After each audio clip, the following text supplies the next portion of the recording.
Hi. Oh, kamusta ka na? Sorry I'm late. Okay lang, meron akong flowers para sa'yo. Ganda ba? Yeah. Usually yung mga flowers na yan. Galing pa ng Indonesia. Kasi kuya, ito kasi si Emma. Kaibigan ba naman yung dati naming boss?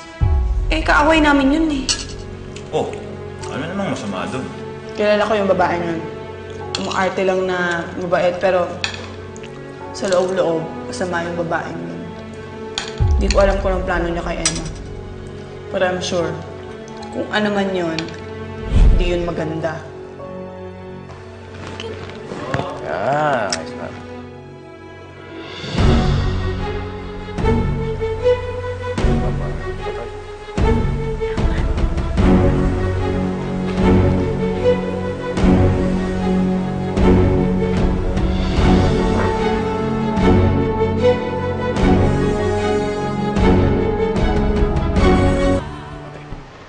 Bakit ka pa kasi nagpakita kay Emma?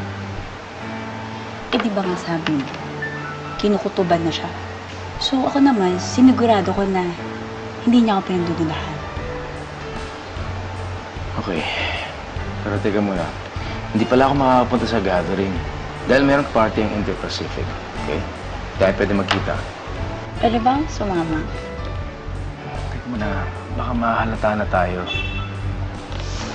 Please, magbe-behave naman ako eh.